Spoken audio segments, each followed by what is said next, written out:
Hey, it's me, Vicky Marie, with a cup of tea.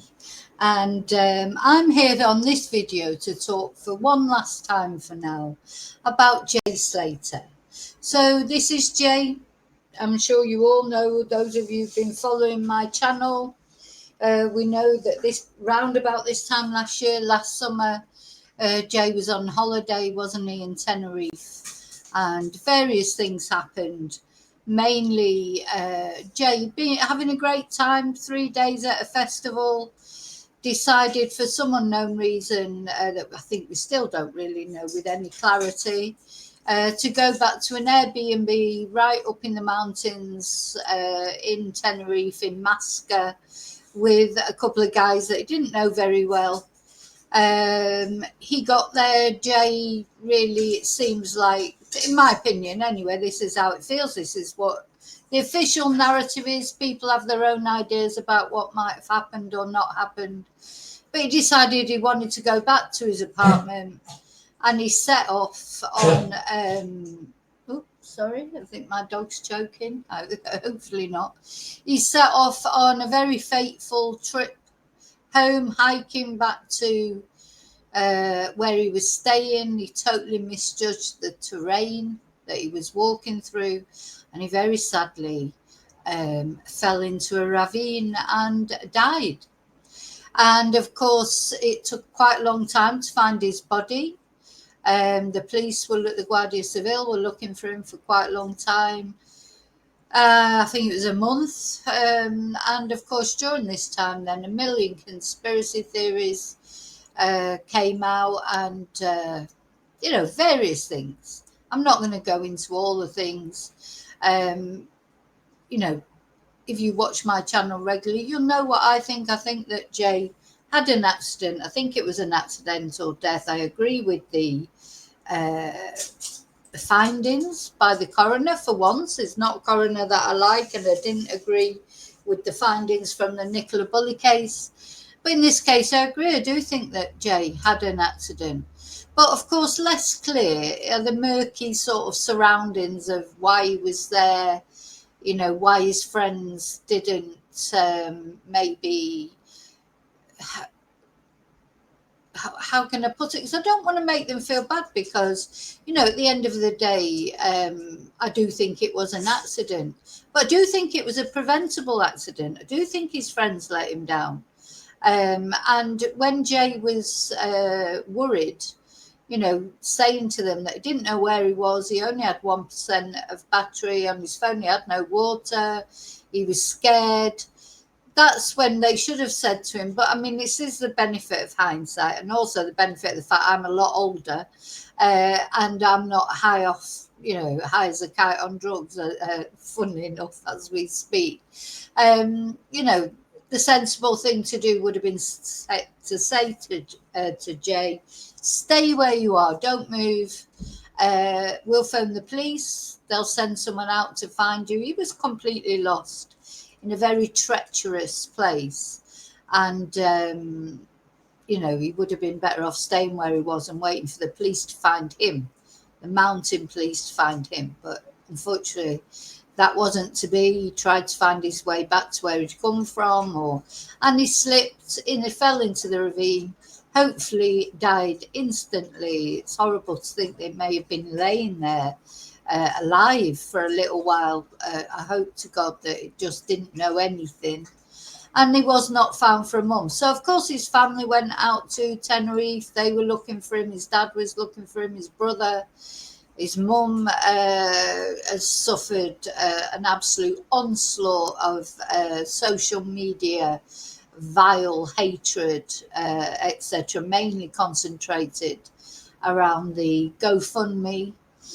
And also, though, I think, people phoning up and saying that they'd kidnapped him and demanding ransoms, and it's just horrible. So there will be a documentary coming out soon about this case, won't they, that's been encouraged by the family, participated in by the family.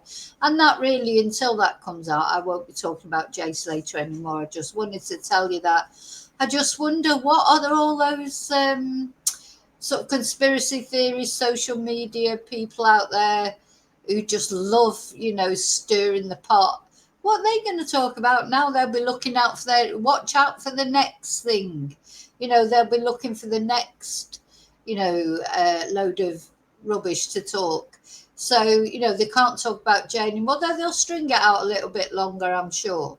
But as far as I'm concerned, I've got one thing that I want to tell you about today, because I know a lot of my followers have been very interested in this case. Jay, as his mum said at the inquest, he did touch the hearts of a lot of people.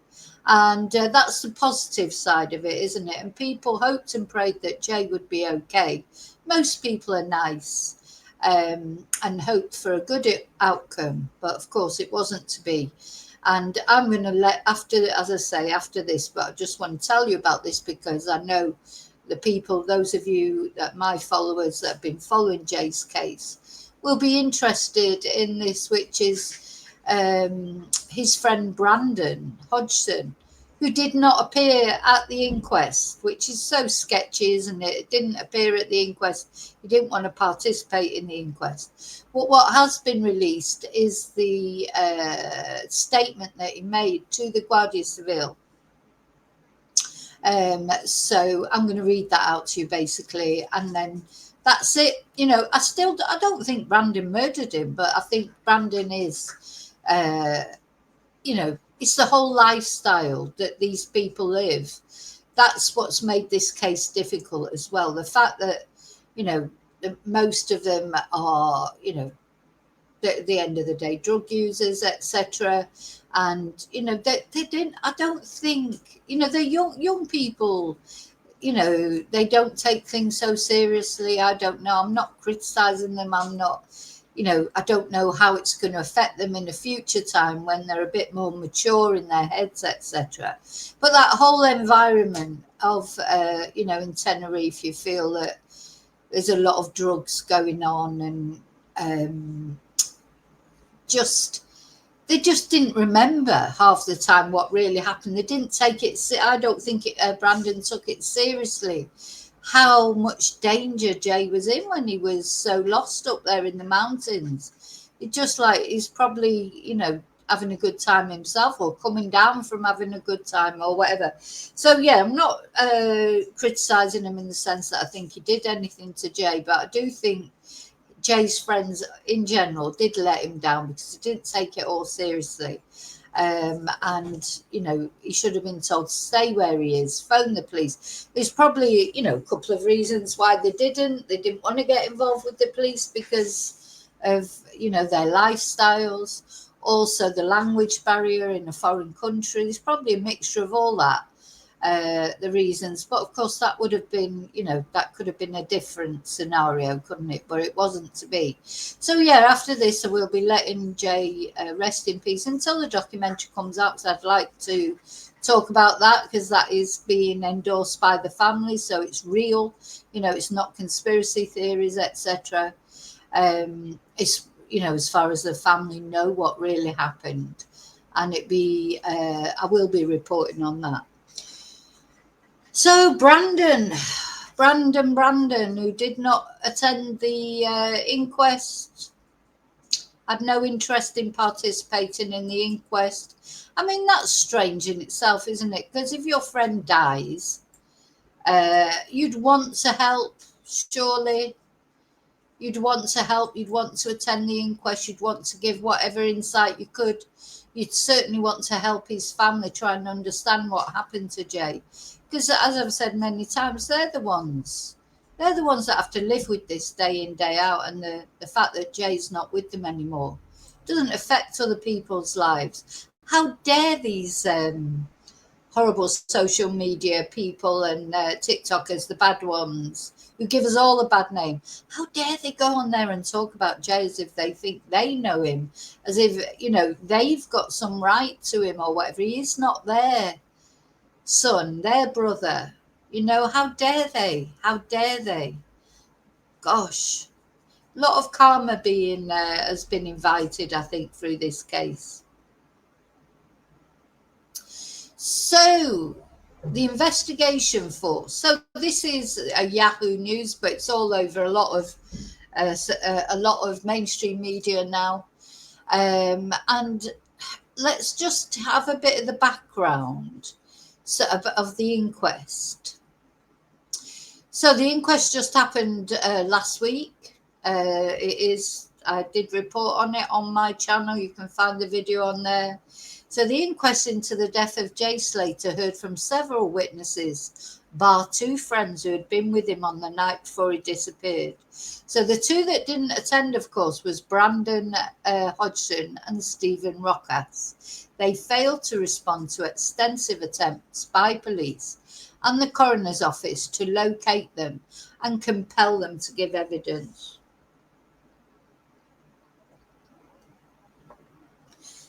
Now, of course, we found out that Stephen Rockas, Rocky, he's got a warrant out for his arrest for other things. So that's probably why he hasn't appeared.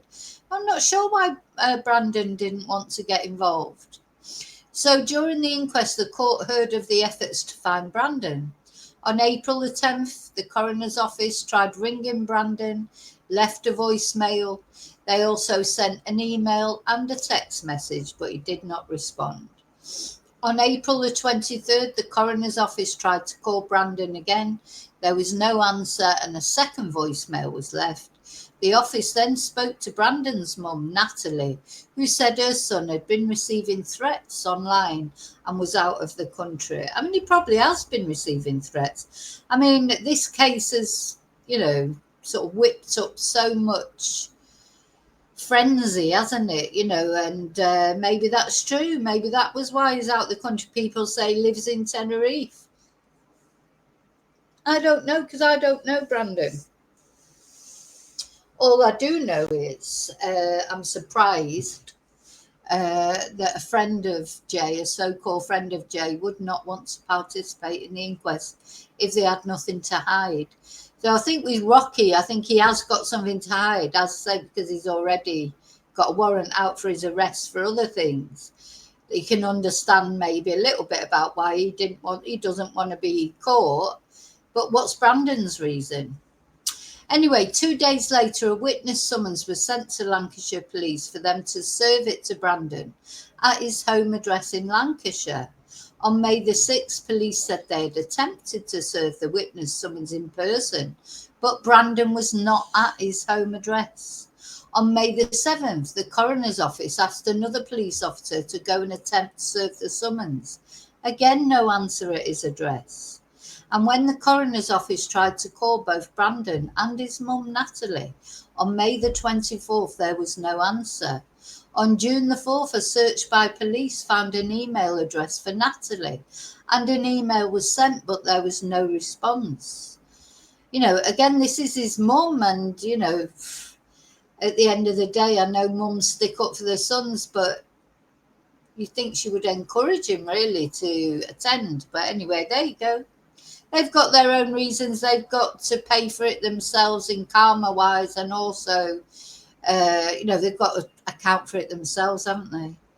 On June the 11th, a letter was provided for Jay's mum, Debbie, to hand to Brandon if she managed to find him during a visit to Tenerife.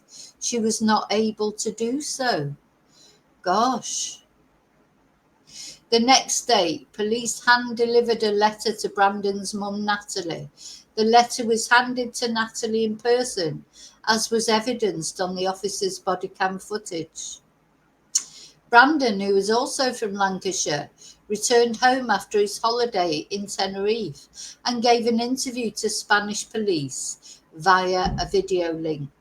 Brandon was sat next to his mum, Natalie Hodgson, during the interview. I mean, it's interesting, really, isn't it? They think they're badasses, these boys, but they always want to be with their mum. I noticed that Brad attended the trial with his mum. You're not so badass, really, that you don't want your mum there.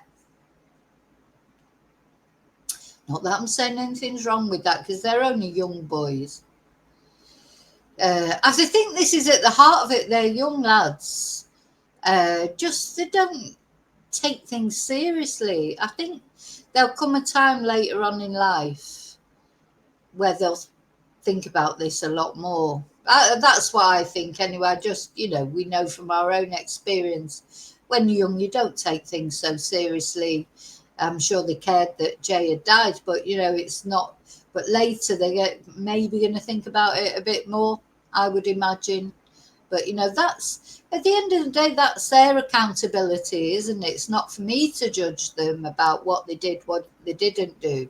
I do feel that they let Jay down a little bit, but then who knows if that would have been me in that circumstance? Because they were just, uh, in my opinion, and this is only my opinion. I know there's lots of people out there think there's more to this case, but I don't. And unless someone can actually come up with evidence, some actual evidence, that's never going. My mind is not going to change on that.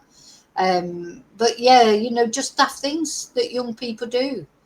If Jay would have been older and wiser, he wouldn't have tried to walk across that terrain. After spent 3 days of not sleeping and taken all those different drugs and things, hadn't he? So he wasn't in a fit state to walk, down the Oxford Road in Manchester, never mind to walk across that terrain. So this is the interview transcript. So apparently, and this is, as I say, all over a lot of mainstream media. I'm just reading it out so that you're informed of it and we can comment on it. The investigation force asked Brandon to describe how the last call he had with Jay Slater went.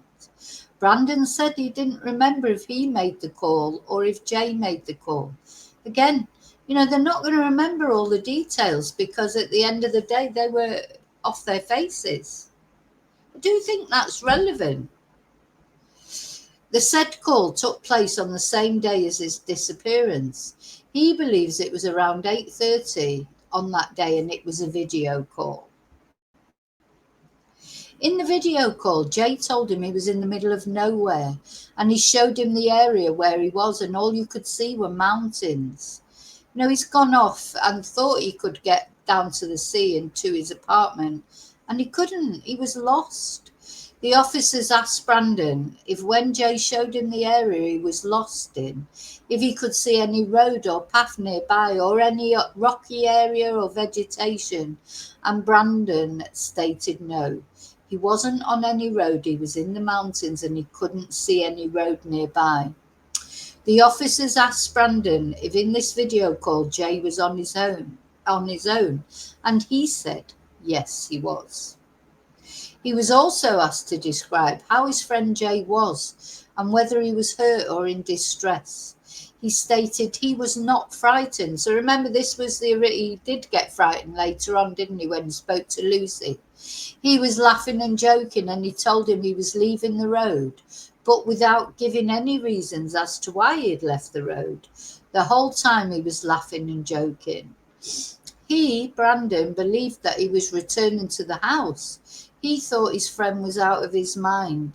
He doesn't know how to explain it. He believes his friend was going down the mountain, i.e. descending the mountain. He doesn't know what there was in the direction in which he was going, but he got the feeling that Jay was going down the mountain.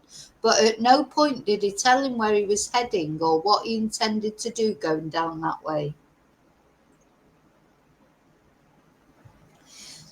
So, I think you've got to, presuming that what he's saying is true, and I know people perhaps will say that what he's saying is not true, but if we presume it was true, if your friend phoned you up and he was lost in the mountains, that's what the first thing I would say is just don't move anymore. Stay where you are, because either I'll come and get you or we'd phone the police, get the mountain rescue out. Because when someone's like high as a kite roaming through the mountains like that, it's not going to come to a good end, is it? So he got the feeling that Jay was going down the mountain, but at no point did he tell him where he was heading or what he intended to do going down that way. The investigating force asked him again to explain what he meant when he said that Jay was out of his mind.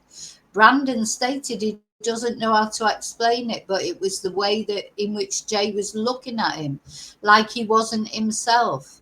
That night when they were at Papagayo nightclub, Jay couldn't stay standing up. So he had taken, now there was a lot of things in his system, weren't they, according to the forensic report. After he was asked if Jay had at any point mentioned to him if he had any problems or was afraid about anything, or if anyone was following him, Brandon stated no. As he had already mentioned, at this point he was joking and laughing. Brandon then added that the last time he saw Jay, he was outside Tramp's bar. Following this, he was asked how long the video call was. He stated that it had lasted approximately 7 or 8 minutes and it had been made through the Snapchat app. He was also asked if, in addition to the video call, he made a voice call before or after the video call, and he stated only via Snapchat. When asked if he was sure about this, he stated that they spoke on more than one occasion, and he was the first one to speak to Jay. He received the first call at 7:30 a.m. In that first call at 7:30, Jay was sitting and smoking a cigarette. He was sitting covered in a blanket. He told him he was with 2 men and that he had stayed in the mountains in a house belonging to these 2 men, and he saw he was fine, according to him. With regards to this subject, Brandon was asked if he knew these 2 men with whom Jay had stayed in the mountain. He stated he saw them, but they weren't his friends. He knew them because he had seen them in Tenerife. It's a small island. They proceeded to ask if he was the one who introduced those 2 men to the rest of the group, as everyone says. He stated that he lived in the same place where these 2 people went to drink. His friend Lewis is the one who knew them, but he is no longer friends with Lewis. He believes he now lives in the United Kingdom. He can't give any more information. So in Tenerife, everyone apparently goes to drink in the Las Veronicas area, and they all know each other from there. He cannot specify specific bars. They all know each other from that area of Las Veronicas. The investigating force again brought up the subject of the calls between Jay and Brandon. He was asked if the first call at 7:30 was when Jay was sat down on the steps outside the house smoking a cigarette, and if the second would be when he was lost in the mountains. He stated yes, the second one was at approximately 8:30. Brandon was asked what he did or who did he call after ending the call with Jay. He said he called Lucy just after ending the call with Jay, and Brandon told Lucy she needed to talk to Jay. She needs to call him because Jay is stuck in the mountains. He wasn't too worried about Jay, but Lucy is more sensible, more human, and he asked her to and he called her to solve the problem. He didn't know what to do, and he called her, given that she is more sensible and intelligent. Jay is mentally very childlike. I mean, it seems that way, doesn't it? Lucy more mature for her age, and that's why he called her. Because don't forget, if we believe what they have to say, Lucy said earlier in the evening, Jay kept going to places, and then when she'd go there, she couldn't find him. Jay was... probably not only because he was immature, maybe, but I mean, he was only 19 after all. But also, he'd taken all those things. He'd had all those different, ketamine and alcohol and those balloon things and cocaine. I mean, what a mixture.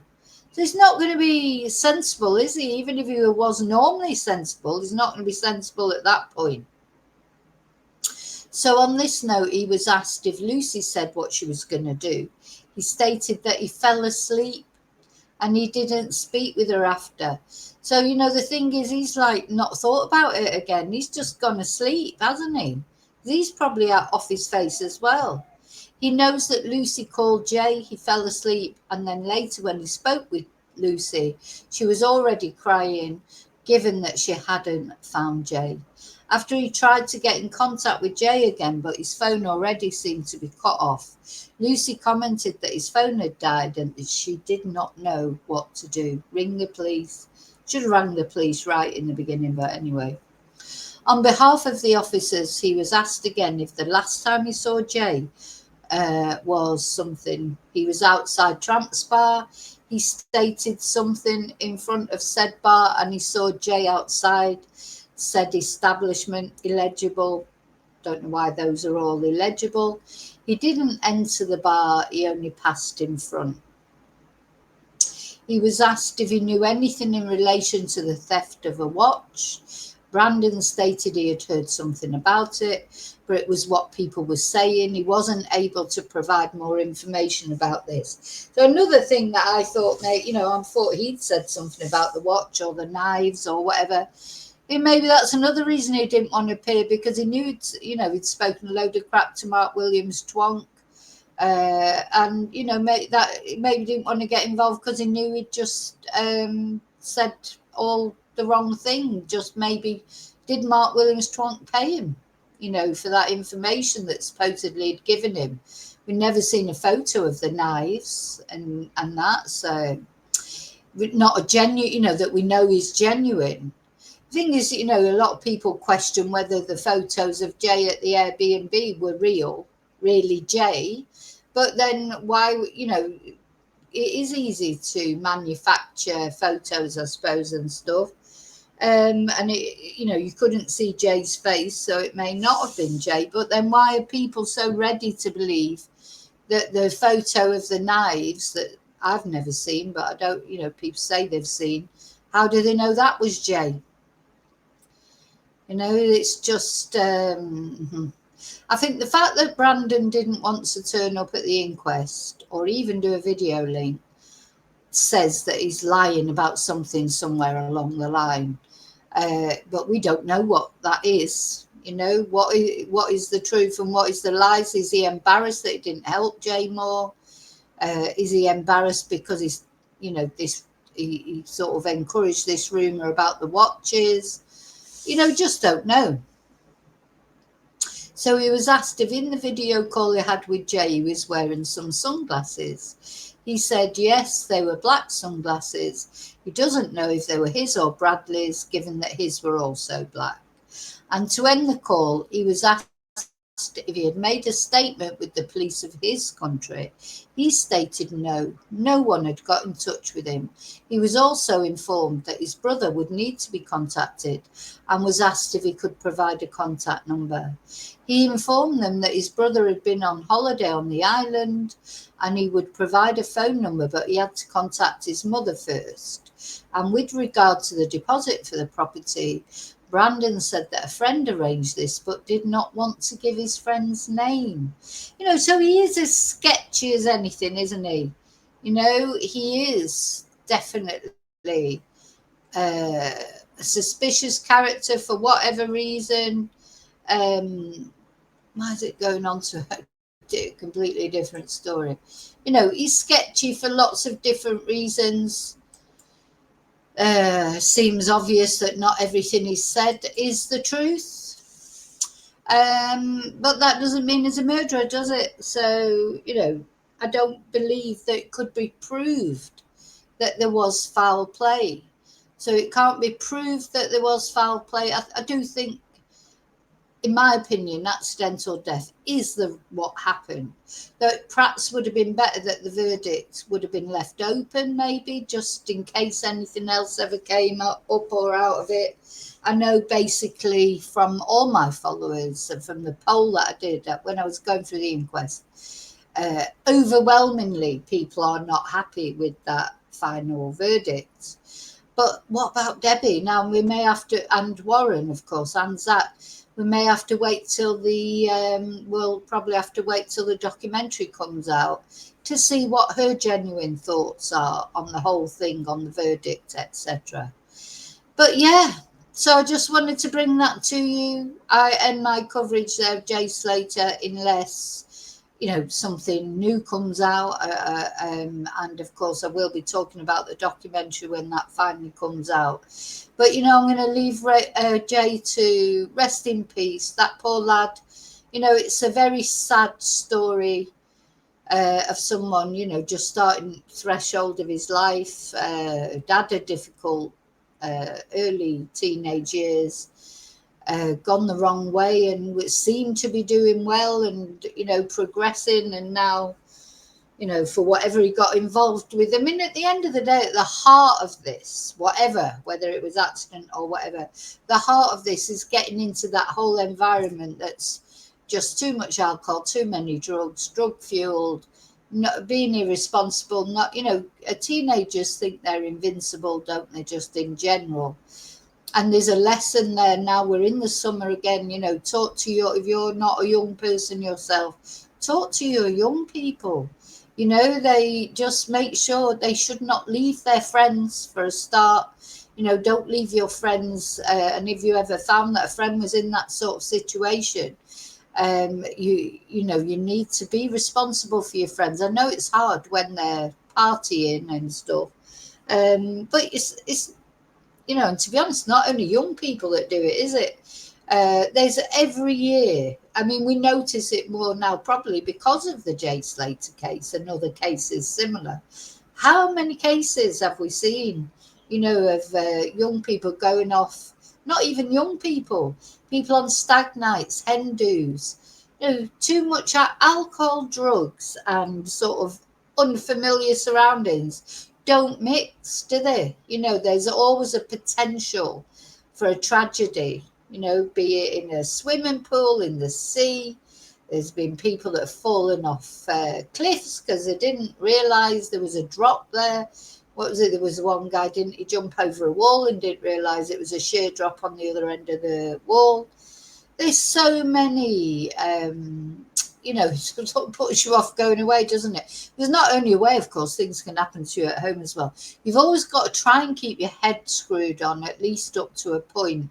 And a combination like that of all those different drugs and alcohol and 3 days no sleep, etc. It's a lethal combination, isn't it? And there's, I've done it when I was young, and I'm sure you have. I've been on 18 to 30 holidays and seen how people behave. I've behaved irresponsibly myself. I don't know if you can change your young people in your family. All you can do is tell them the pitfalls, and just what to be careful of. And then you really just need to hope and pray that it doesn't happen to your loved ones. It happened to Jay. And as Debbie said, Jay was a person. He didn't deserve to be treated, all the horrible stories that came out and this, that, and the other. He was a person. Might have been irresponsible. Most 19-year-olds are. But he was a person, and he's left a family behind who will miss him now every day for the rest of his life, of their lives, because he's not going to fulfill his potential, is he? So very sad. But yeah, I'm sure I'll be talking about Jay again when the documentary comes out, etc. But until then, I think I'm just going to, rest in peace. I just hope he's resting easy, I just hope he's dancing up in the sky, really. That's what I hope. Because he did seem to enjoy himself, that's for sure, but he was off his face, of course. But I'm going to just play out now, just with that. I've got these couple of little videos of him dancing, enjoying himself. That's how I like to imagine Jay, up in the sky, in heaven, having a great time in a big energy festival. Anyway, thank you for watching. Thank you for caring about Jay.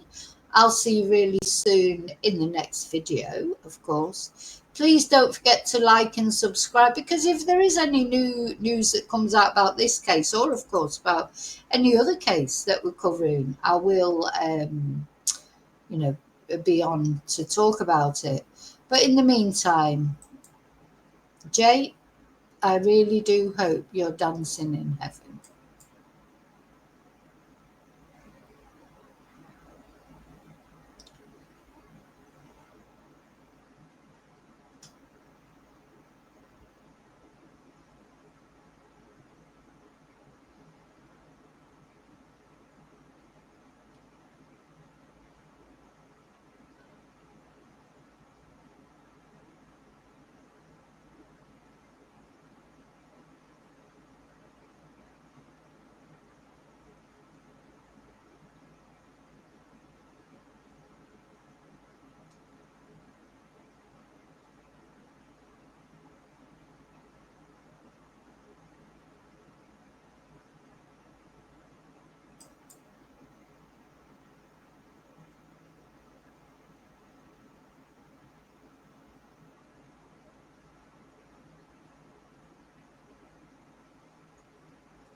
see you really soon in the next video, and until then, may your God go with you.